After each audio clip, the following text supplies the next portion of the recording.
క్రీస్తు శకం 1880 సెప్టెంబరు నెలలో వారు ప్రభుత్వోద్యోగం నుంచి పదవీ విరమణ పొందారు. అప్పుడు వారికి నెలకు మొత్తం 29 రూపాయల 4 అణాల 3 పైసల పెన్షన్ నిర్ధారణ అయింది. ఈ సామాన్యమైన రాబడితో కుటుంబ నిర్వహణ జరగడం కష్టమైనందువల్ల వారు కాశీరాజు ఈశ్వరీనారాయణ సింహుడి కొడుకైన ప్రభునారాయణ సింహుడికి శాస్త్ర గ్రంథాలు మొదలైనవి బోధించడానికి గృహ శిక్షకులుగా పనిచేయడం మొదలుపెట్టారు. దానికి వారి జీతం నెలకు 3 రూపాయలు.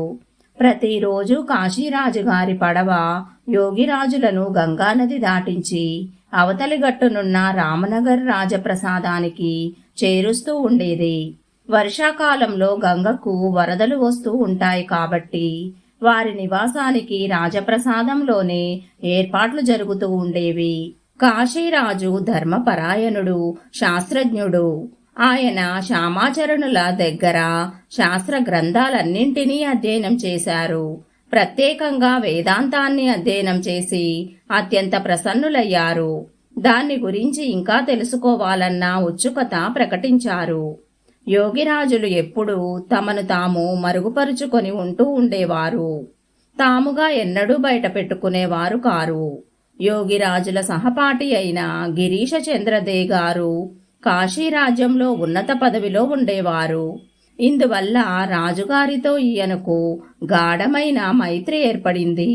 ఒకనాడు మాటల సందర్భంలో గిరీశ బాబు గారు రాజుగారితో శ్యామాచరణులు సాధారణ వ్యక్తి కారు, ఆయన సిద్ధ మహాయోగి అన్నారు. దానికి రాజుగారు వారిని వారి శాస్త్ర జ్ఞానాన్ని గురించి విన్నప్పుడు నాకు ఆ అనుమానమే ఉండేది. ఇప్పుడు మీ మాటలతో ఆ నమ్మకం దృఢమైంది అన్నారు.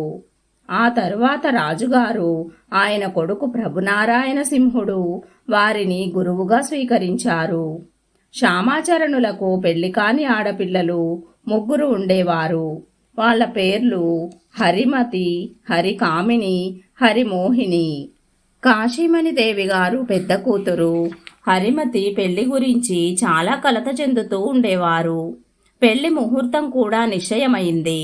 కానీ పెళ్లిలో ఇవ్వడానికి తగిన డబ్బు ఎక్కడ్నుంచి వస్తుంది?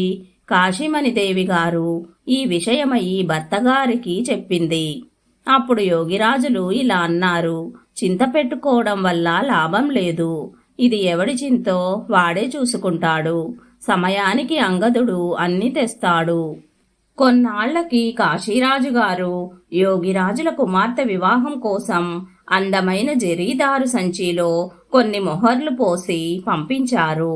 దీనివల్ల భగవంతుడి ఈ అమోఘ వాక్కులోని సత్యం నిరూపితమయ్యింది. అనన్యా చింతయంతో మాం ఏ జనాః పర్యుపాసతే తేషాం నిత్యాభియుక్తానాం యోగక్షేమం వహామ్యహం.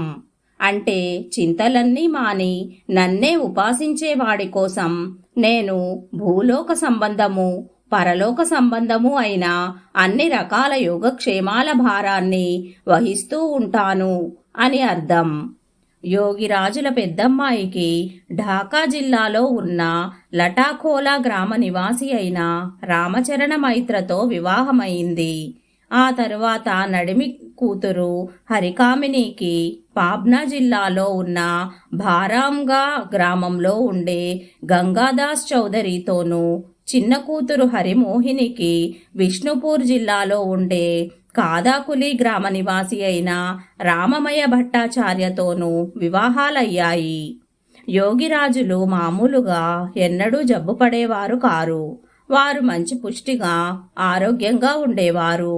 మధ్యలో ఒకసారి ఆర్షముల వ్యాధితో బాధపడ్డ మాట నిజమే కాని కొద్దిపాటి ఉపచారంతోనూ చికిత్సతోనూ ఆ వ్యాధి నయమైపోయింది. యోగిరాజులు పంచె ఫతుహి అనగా చేతులు లేని జుబ్బా, పంజాబీ కుర్తా అనగా చొక్కా ధరిస్తూ ఉండేవారు. బయట కేన్వాసు గుడ్డ చెప్పులు, ఇంట్లో ఖడావోలు, ఒక రకం పాదరక్షకులు తొడుక్కుంటూ ఉండేవారు. వారు తొడిగిన ఆ చెప్పులు ఇప్పటికీ భద్రంగా ఉన్నాయి. వారు పొద్దున్న ఫలహారమేమీ చేసేవారు కారు. కొద్దిగా నెయ్యి పంచదార తిని మధ్యాహ్న భోజనం చేసేవారు. వారు శాకాహారులు. పాలు ఎక్కువ తాగుతూ ఉండేవారు. ప్రతిరోజు భోంచేసిన తర్వాత పొగాకు కూరిన హుక్కా సేవిస్తూ ఉండేవారు. ఆ సమయంలోనే ఇంట్లో వాళ్లతో ఇష్టాగోష్ఠి జరుపుతూ ఉల్లాసం కలిగిస్తూ ఉండేవారు. వారి ఎత్తు 5 అడుగుల 4 అంగుళాలు. వారు ఆజానుబాహువు.